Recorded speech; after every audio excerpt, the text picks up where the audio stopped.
2 waves of supercell thunderstorms brought widespread large hail to the St. Louis metropolitan area, and boy, do I mean large.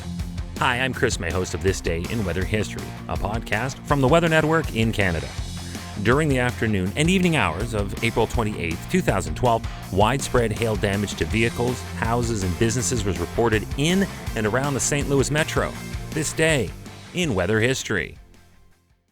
Welcome to St. Louis, Missouri, gateway to the West. Whoop, duck! On the July 23, 2020 episode of this podcast, I presented a story on the United States record hailstone. On that day back in 2010, the record-setting hailstone fell near Vivian, South Dakota, and measured 8 inches in diameter, 18.5 inches in circumference, weighed close to 2 pounds.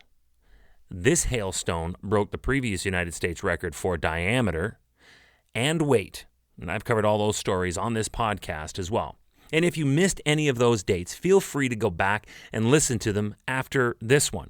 They're cool stories, and they actually put this day's events into a unique perspective. You can do that from wherever you're listening to me right now. And while you're at it, be sure to subscribe to this podcast. That way you never miss another day in weather history. All right, today back in 2012, NOAA reported that at least one person sustained an injury that was actually directly related to the hail. Get this. In Madison County, Illinois, a giant stone fell from the sky, hit a man who was in Washington Park at the time, hit him on the wrist, and broke it.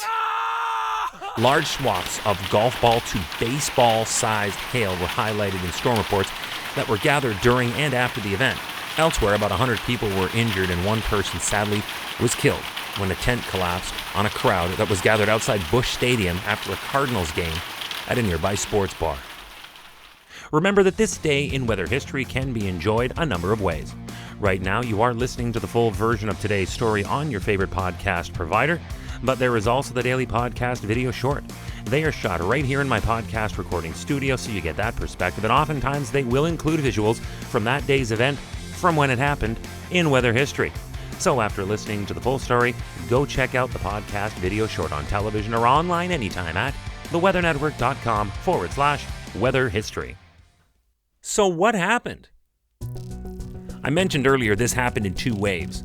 The first wave of supercell thunderstorms developed across central Missouri during the early afternoon and began moving east-southeast, ushered along a warm frontal boundary into the St. Louis metropolitan area and southwest Illinois. When it crossed over east-central Missouri, things got a lot more intense. It was then when large hail was first reported across the northern sections of St. Louis County. The winds at this time really cranked up. The hail became more of a deluge at this point, and the size of the hailstones ballooned to 2 3/4 inches or 7 centimeters in diameter, which is what we term baseball-sized. This on top of a driving heavy rainfall, I might add. And this rain and hail continued to carve a path of damage and destruction across most of southern Illinois. Later in the afternoon, a second supercell quickly intensified, and it was responsible for producing even larger hail, this time greater than 3 inches or over 7.5 centimeters in diameter.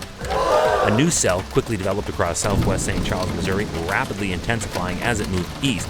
And this one started pitching baseball-sized hail all around before it crossed the Missouri River and into St. Louis County.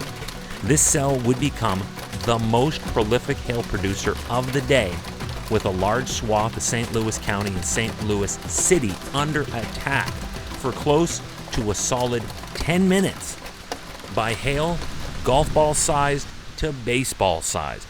Now St. Louis is one hell of a sports town, but that was not the kind of baseballs or golf balls they ever wanted to see ever again after this day in weather history. Tomorrow is April 29th, and with spring showers come May flowers. That, as we all know, is a giant load of because if you're in Canada, spring showers means the temperature is warmer, and that means the snow is melting.